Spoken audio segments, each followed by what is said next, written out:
A recent 2024 global study put U.S. employee engagement at just 31%. And that mirrors what's happening globally as well, in Europe and in other places as well. So let's zoom out from that for a moment. That means less than a third of our employees feel they can bring the best version of themselves to work. That's the lowest percentage we've seen in at least the last decade.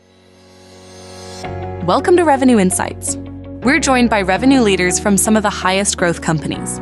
Together, we explore how they built their revenue teams, the journeys they've been on, and the lessons they've learned along the way.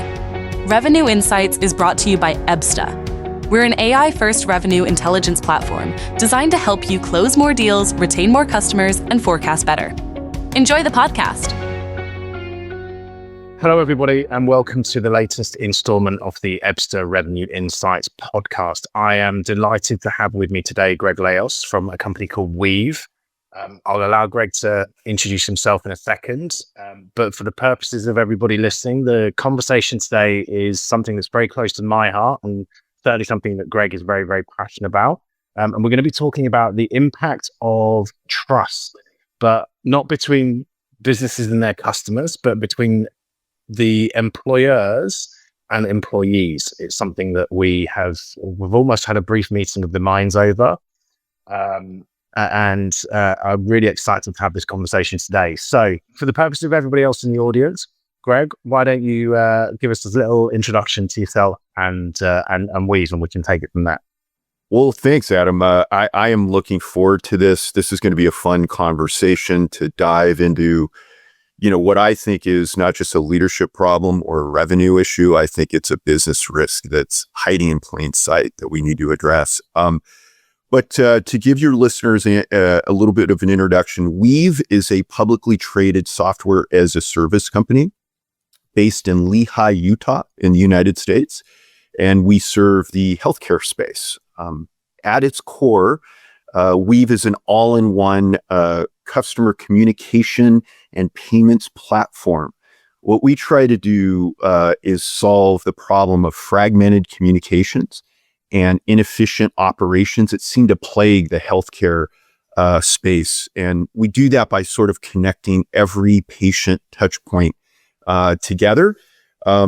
So think about it essentially as anything that helps a healthcare practitioner to run their business and provide better quality care to their patients. That's what we do. That's sort of what our ethos is.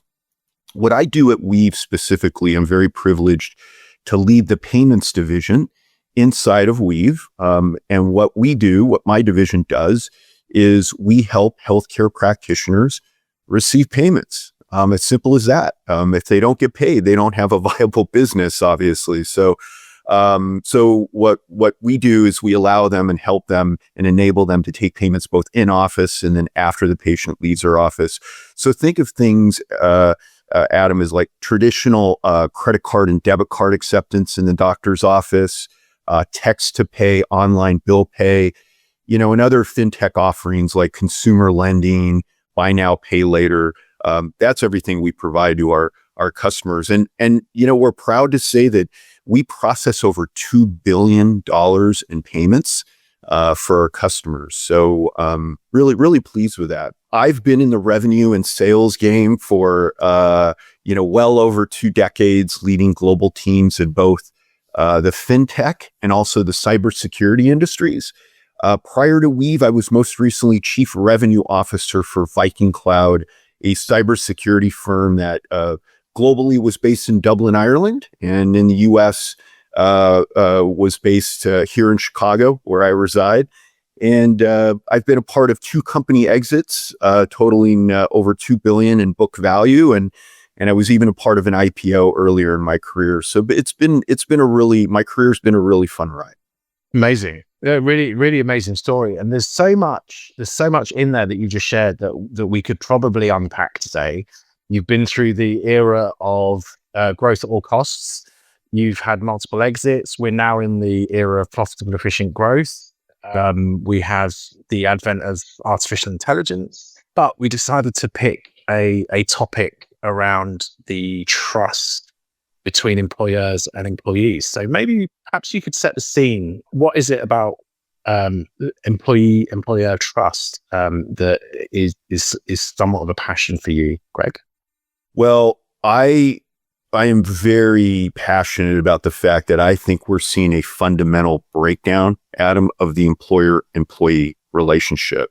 What used to be a partnership based on growth and loyalty and the shared vision of growing a company together has deteriorated into something that, when I talk to fellow leaders, they agree is transactional now in many ways. And I would argue that at times it's even adversarial and combative. All of the studies tell us employee engagement is at the lowest it's been in a decade or more. And at the same time, worker trust in corporate leadership is declining faster than any of us could have ever imagined happening. I think it's a massive problem because when we lose trust, we lose talent. And when we lose talent, we lose revenue growth. At the end of the day, this is a people business. People drive the revenue. And, I'm really looking forward to talking about why this matters, and what both frontline employees, but also leaders can do to sort of rebuild that trust. But I'm happy. I know I'm pontificate a bit on this because I'm so passionate about it. I'm happy, data drives everything that we do in business, right?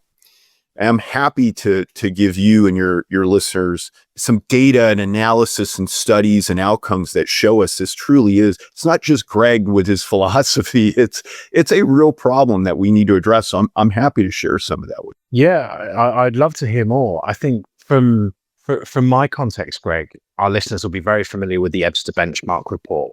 It's an annual report that we've done every year, and picking one stat in specifically, and we'll relate this to sales and revenue, right? That in 2024, 14% of sellers delivered 80% of the revenue. And therefore, if trust is eroded and you lose your A players, you only need one or two star sellers to leave or not be happy, and you potentially lost a very, very significant portion of your revenue. And everything's become almost really hyper focused on around these A players and these A sellers. That I see, and we see that trust is almost more important because you need to maintain those superstars, that talent that you talked about. So perhaps, yeah, I'd love to hear some more from your side of things from a data standpoint. What's driving your thinking and what's driving the focus on it?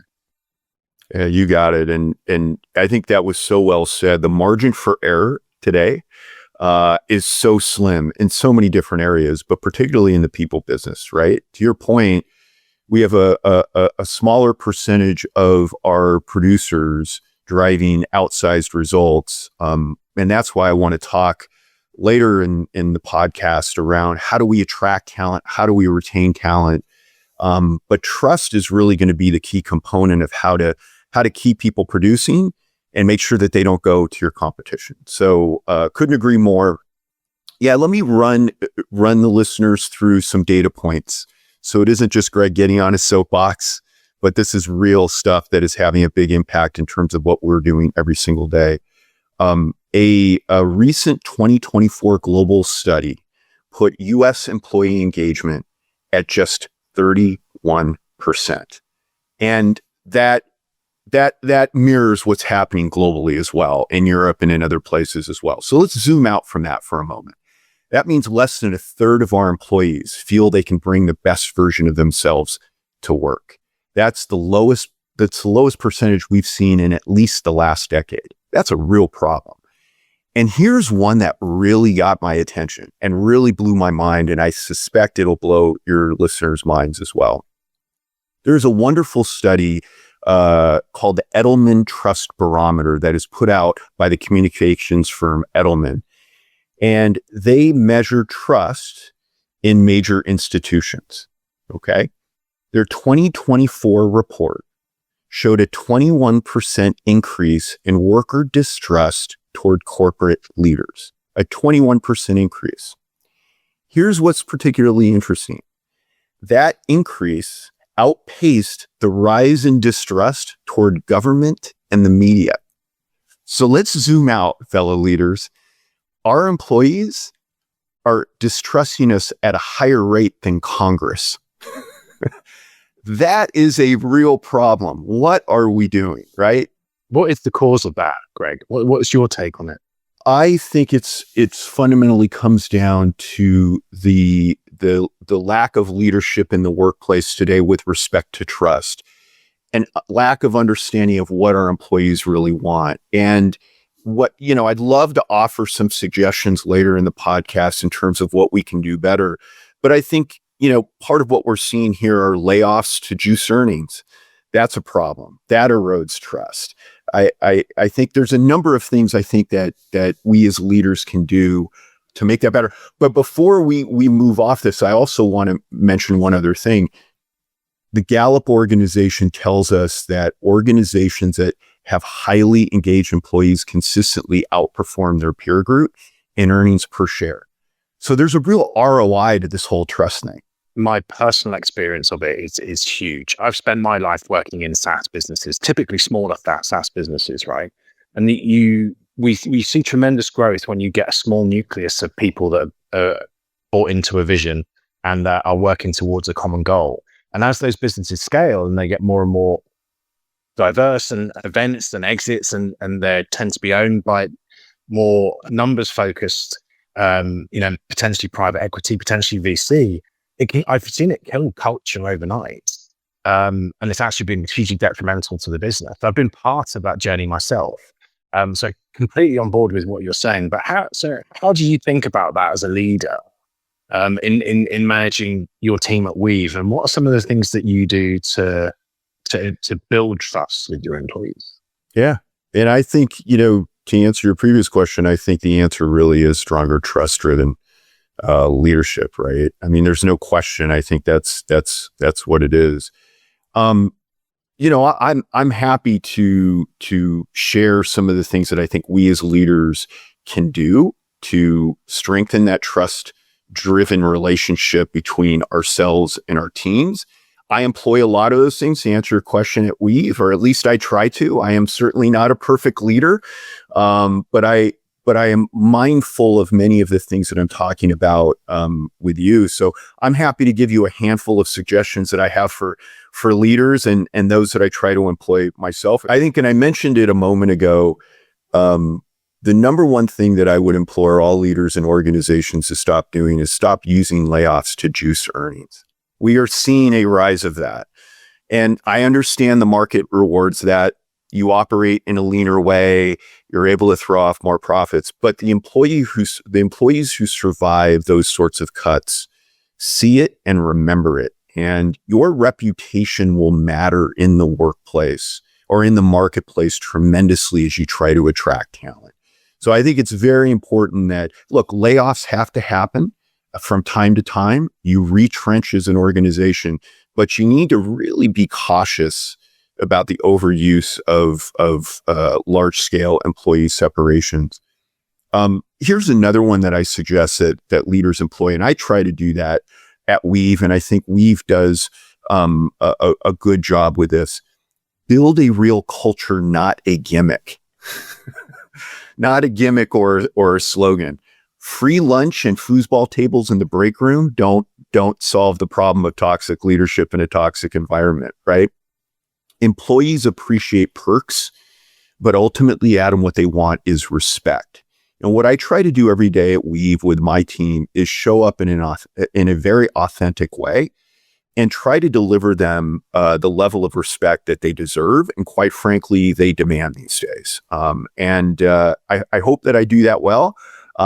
It's never a perfect process, but I try to get better at it. Certainly, every day. Understand what your employees want. I don't know if you notice, I like to talk, Adam. I'm the perfect podcast host. You just ask a question and I'll go for 5 minutes, right? And I think a lot of leaders like me are the same way. We're dynamic. We love to talk. We want to inspire. But we sometimes don't do really well. We need to talk. Then we need to be quiet. We need to ask a question, talk, that we need to be quiet and we need to actually listen. We need to listen and understand what employees really want. And what employees wanted 10 or 15 years ago is different than what they want now. The Gen Z and millennial generation are standing up in organizations and demanding something that's a bit different. They want flexibility in the workplace. They want a voice. They want to make sure that they have a clear career path forward. And they want to make sure that they're doing meaningful work and that they ultimately, bottom line, can trust their leader to create an environment with them that will allow them to be set up to win. One thing I don't mention is compensation, because a lot of leaders, well, I pay my employees really well, or even pay them. That's important because we're all capitalists. We want to make money, but compensation by itself is not enough to make up for distrust or to make up for other things that employees want. I completely align to all of those. I think, certainly from my perspective, showing up with empathy, showing up with the ability to listen and try and put yourself in the shoes of the other person is a skill that not everybody has, but is an important one to at least learn, or if not master. But at the same time, you need to create a culture of transparency. And as a leader, I feel like we need to own our mistakes publicly and let people know that it's okay to make mistakes, provided that we learn from them and we actively try and avoid those together and collectively, driving that kind of common goal forward. I've seen too many times kind of, people being, not praised for the good things and then been torn apart for the bad things, and publicly as well. And I think that's not okay, particularly for the younger generation, right? Like we need to praise the good things often, regularly, and we need to course correct in private. I think everybody has to kind of take some ownership for their own mistakes and their own journey and show that it's okay to fail, because we're in a sport that means that we're going to fail regularly. We're going to fail more than we win, right? If your win rate's anything like mine, we're winning 1 in 4, 1 in 5 deals. And so failure is inevitable, and we need to kind of celebrate that and learn from it and have that open, honest dialogue and really trying to kind of encourage my teams to come to me and tell me what they think went wrong and how they're going to self-solve. And I think that also leads in then to accountability and ownership of their own book of business, which I found to be really kind of powerful in that. But I'd love to hear your take. I think you're spot on, and I think one of the items I would love to talk about before we conclude is to talk about what this topic isn't, right? It isn't HR fluff. And I think you're spot on in the sense that, what we are not suggesting here that we should inject the workplace with toxic optimism, where everything's bright and cheery, right? Where everyone's doing everything right all of the time. And that's not what we're talking about. What we're talking about is looking for opportunities to applaud and elevate employees when they do a great job, to not always leverage and lean into and be over-indexing on everything that's broken. Because to your point, there'll be a lot of things you can point to that are broken, didn't go well, areas for improvement. Leaders earn the right to be able to offer constructive critiques of their teams when they've shown up in a way that is an ally for their teams versus an adversary. And they've highlighted things that have gone well, right? And I think it's very important. And I think it ties into one of the other suggestions that I give leaders on how we can rebuild this bridge of trust. And what I try to do at Weave in a senior leader role is to practice what you preach. And you alluded to it, right? If you want your employees to have this heightened sense of accountability for what they do and to be elite, right, at trying to get better, then you need to stand up and be front of that line, right? I sometimes talk to leaders and they say, I want my employees back in the office 5 days a week. that's probably another podcast episode. I'd love to talk about that because I always say, well, why? But why do I bring that up? Because what I often see is this desire to bring in employees back in the office 5 days a week, which can have some merit. I'm not necessarily criticizing that. But what I see are leaders that are still working from home 3 days a week, right? If you demand learning and feedback from your employees, then you have to welcome dissent and different viewpoints, right? You have to live your culture and not just talk about it. And that's what I try to do at Weave. I try to be mindful of the fact that the culture that we're building on my team can't just be a catchy slogan on a poster. It has to be a lived experience for everyone involved, for sure. We all know time kills deals, but do you know the impact of slippage on your win rates? In the latest Ebsta benchmarks report, we see 36% of opportunities slipped by more than a month past their anticipated close date. These inconsistencies make it almost impossible for leaders to forecast accurately. Ebsta is the only provider that blends data, insights, technology, and service to guarantee leaders an accurate forecast within 6 months. If forecast accuracy is important to you, book a demo and find out how Ebsta can help. Go to ebsta.com/demo. Absolutely love that. I guess one thing that's on my mind, Greg, we live in an environment where we want to, we're both firm believers in kind of building that trust. We also live in an environment where there is an inevitable pressure to grow the business. And we talked about that. And we talked about, kind of high growth environment. There is a relentless pressure to hit a number every month, every quarter, every fiscal year.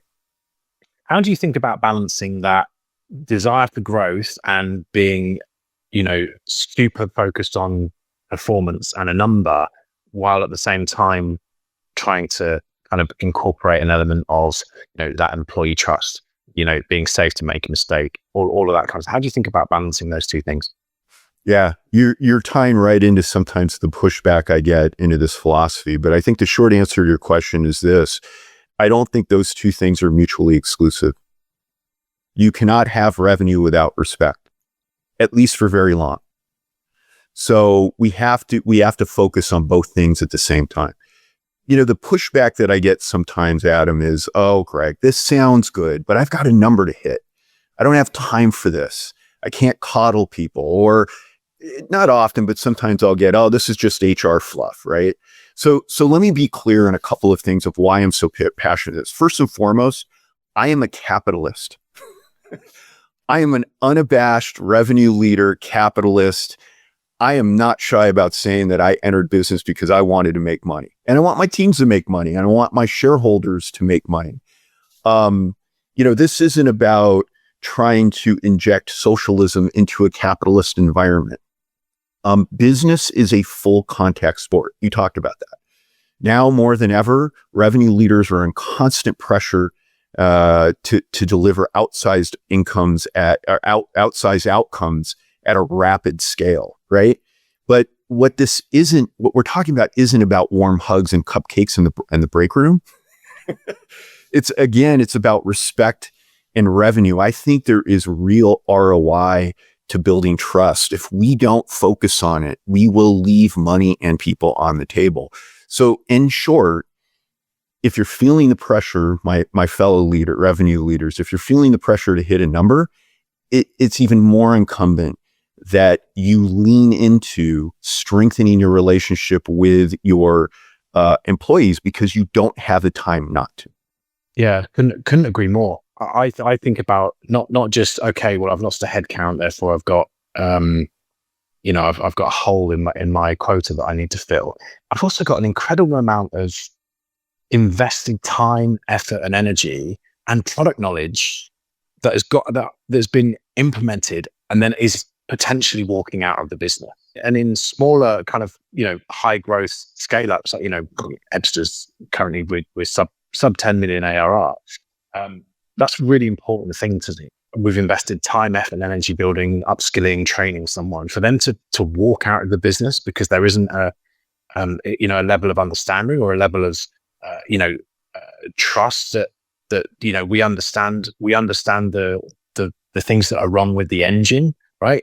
We work in sales, we live or die by the number that we deliver, but salespeople tend to get put on the end of they're the ones that are necks are on the line when it comes to those casualties, all based on the number that they've hit. And actually, it's often not.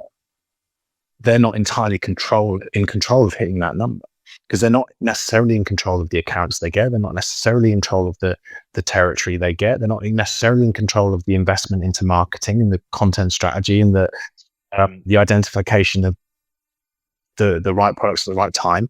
There's a whole host of things that the rep isn't in control of, but ultimately they are the ones that tend to be expended based on a set of things that they can't control. So how do you balance those things in when you're making decisions about headcount and when you do have to make layoffs? Well, I think to my point about business is a full contact sport, right? It is not for the faint of heart. And leaders are often put in positions where you have to make very hard choices. If you're retrenching, if you're pivoting to a new solution or the marketplace fit for a new product isn't what you expected, then unfortunately you will have to exit people from the organization. Also, even if none of that happens, Adam, we always have to be on the lookout for folks that are not producing, right? Or they've been given every opportunity to do so. They've been given the coaching, the trust. And for whatever reason, whether it's not a good fit or they just don't have the will or the way to do so, we have to make those hard decisions, right? But you can make those decisions with a level of respect that says to the folks that remain, this is still a good place to work. The other suggestion I have for leaders that could rebuild that trust that I try to bring to Weave, and I think sometimes we lose sight. We focus a lot on retaining our best employees, right? But what we sometimes forget is we need to attract great employees too, right? And so what I encourage my leaders to do is today commit to better hiring practices. I talk to job seekers every week, and the experiences they're going through are embarrassing. So ghosting candidates is now the norm, right? Excessively long interview cycles, frustrating candidates. What I try to do with my team is we've really streamlined the interview process. We've brought great clarity in terms of the type of individual that we want, and also great clarity of communication to help candidates to understand what's expected of them if they do win the role, right? I always say this to my peers: employee engagement starts with the first interview. We often think that employee engagement starts day one when they go through onboarding. It doesn't. It's the experience they have during the interview process. And if it's a poor one, or it's one that lacks urgency or clarity of communication, then what you're going to have is an employee that's going to onboard into your organization that is going to maybe lean out a little bit more when in fact you need them to lean in and put their foot on the gas pedal moment one, right? Because we're under pressure to hit numbers. But I will say just one other comment. I think there's shared accountability here. We've talked a lot about what leaders can do differently. I think employees need to show up better too, Adam. I mean, I think that there's work to be done on both sides of this equation for sure. Yeah, absolutely. Okay, here's a maybe a slightly different question. If you're an employee rather than an employer, in your mind, what makes a great employee enhance the trust that they can bring to the table? What are the things that they can do that bring trust to the table immediately in your eyes? Yeah, I think employees need to show up better, right? I think they do. And that sometimes is not that's not often a popular opinion. Yeah, I think one, understand that you work in a capitalistic environment and you are not owed success. Okay? You cannot reap the benefits of a capitalist system and expect socialist behaviors and outcomes. It doesn't work that way. So employees need to recognize the benefits of capitalism and understand that they have to go out and earn every part of their success. While they should demand and expect respect from their leaders and better leadership behaviors, they also need to make sure that they understand that respect goes both ways, right? So show up with more respect to your leaders. Come to work with a little less cynicism, right? Effort and results still matter. And it's almost like work ethic is on the out. I don't know if you've noticed that, right? The grind and you're going to burn yourself out. I hear this sometimes from employees. Work ethic does not have to mean burnout. If you have a leader that is expecting you to be available 24/7, the answer is not to stop working hard. What's the answer? Find a new leader. Find a new organization. That might be what the answer is. I don't know. But I think one of the primary things that employees can do to show up better is to own their 20 square feet. What does that mean? There's this wonderful performance organization called Focus 3 that was led by a wonderful gentleman named Tim Kite, who unfortunately passed away recently. And he talked about employees needing to own their 20 square feet. What does that mean? It means don't wait for permission to lead. You may not lead people. You may have just entered the workplace, workforce, for example, but you are leaders. You can lead yourself by your behaviors. You can lead others.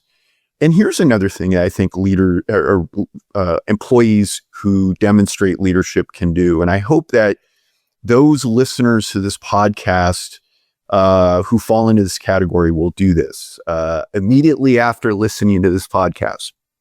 If you have a good boss, if you have a boss that emulates a lot of the behaviors that you and I are suggesting should be demonstrated in the workplace, they show up well, they listen, they have your back, they hold you accountable, and they give you stretch goals, but they make sure at the same and push you to succeed, but at the same time set you up to succeed as well. Reach out to them, pick up the phone, send them an email, send them a Slack, whatever your preferred form of communication is, and say, boss, I just want to recognize I could have a lot of other bosses, and I really appreciate what you've done for me. Thank you. You may think that's cliche and trite and quaint, but leaders need to be fed too. And to your point earlier, the amount of pressure on revenue leaders today is like nothing it's ever been. So feed your leaders, folks. It's insane. So feed your leaders, help them and help to guide them, to let them know that there is ROI in treating you with respect and pushing you to excellence. Sometimes employees think that leaders they've arrived and they don't need to be motivated or inspired. I can assure you, if you are a CRO, frequently the board is not an inspiration in your life because they want more and more and more, right? So if you're on a leader's team and you are delighted by how they show up for you, let them know that. I think it's incredibly important and underestimated. Appreciation is really important. It is really important. As a leader myself, it does give me fuel when I hear that someone appreciates the way that I handle a situation or the way that I approach, work. It really does. One of the things that we spoke about before we kind of dived into the full recording was Simon Sinek.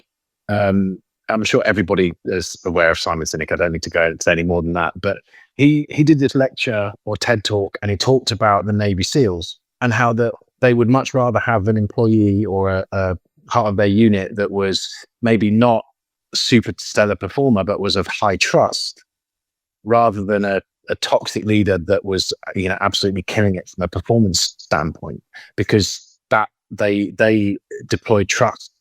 And he talks about how businesses have lots of metrics and lots of measurements to tell you how everyone's performing, but we don't really have a metric, or it's not a measure that sits in the boardroom. It's not a measurement that our investors and our private equity houses and our VCs backers are looking at across the employee breadth. But how do you think about measuring trust, or how do you validate the people in your organization at Weave, and whether they're high trust or not? Well, I'll tell you one way I don't do it is, although these can be useful from time to time, but employee surveys. I hear from a lot of leaders, well, we do employee surveys once a year and we get these results and we're high in trust. Let me make it abundantly clear. Most of your employees are not being honest on those employee surveys. They want to keep their jobs. Very few of them are going to be bold. How do I measure trust? It's tricky. The people part of business is the hardest thing that we do. It's not product development. It's not pipeline growth.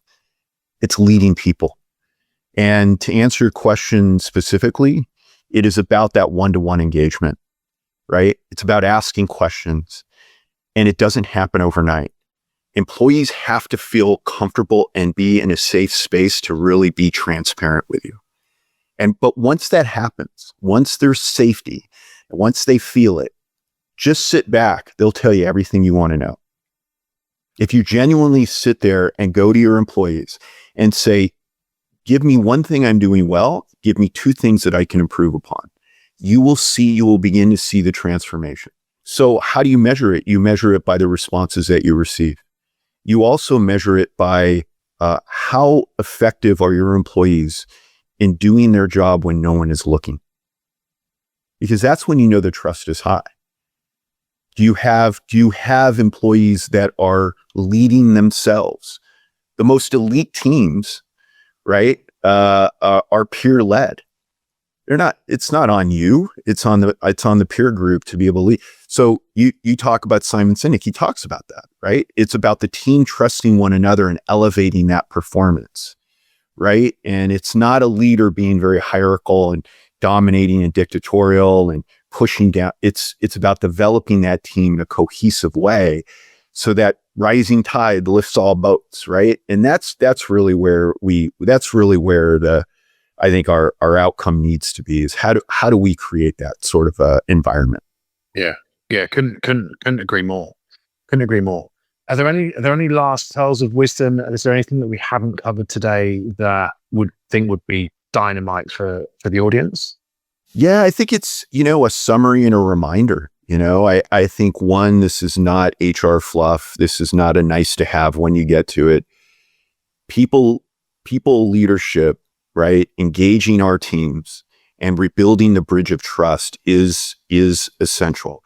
Yes, you can, dominate your team and push them over the edge and you'll get some short-term results. But when the music stops, as leaders, we want to make sure that there's a chair available for us. And the only way we're going to do that is by developing teams and making sure they're performing. The central theme of what we've talked about is trust, right? Trust is a two-way street like we've talked about, but trust starts at the top with us as leaders. We have the power to affect change. So it's got to start with us. Our employees emulate and mirror what they see in us. If we want them to be less entitled, we need to stop acting so entitled, like we've arrived because we've achieved a certain title or position. And ultimately, the Gen Z and millennial generations are really looking for authenticity. You need to be real in the workplace. And I think ultimately repairing the bridge, it begins with leaders like us who have the courage, the humility, and the skill to frankly lead differently in today's work environment. Not softer, not weaker, right? But with strength and more humanity. And I think it's not only the right thing to do, Adam. I think it's what drives results. There's a ton of ROI that we can squeeze out of trust. And my hope is that we can start to change things a bit and move more toward that direction. I think our P&Ls will be stronger as a result. Yeah, I couldn't agree more. And look, we're the ones that are accountable for doing it, right? It's certainly not coming from the top down. It's certainly not, investor. We live in, as you said right at the very beginning, we live in a capitalist society. This measure is got to come from us and the leaders of the businesses that we run. So 100% agree. Look, Greg, I really appreciate your time today. Thank you very much. It's been a fascinating conversation. I'm really glad. This is probably one of the favorite podcasts that I've ever done with Ebsta over the last 2 years of my tenure. Thank you very much. I wish you all the best in your future endeavors at Weave. Feel free to hook up with Greg on LinkedIn, myself, Adam, on LinkedIn as well. But yeah, I'm gonna wrap it up there. Say thank you very much, and wish everyone a farewell. Thank you, Adam. Really enjoyed it. It was a great conversation today. Thanks for listening to Revenue Insights from Ebsta. If you want to learn more from some of the brightest minds on how to predictably and efficiently grow revenue, then subscribe to our newsletter. We'll deliver actionable insights straight to your inbox. Go to ebsta.com/newsletter. See you soon.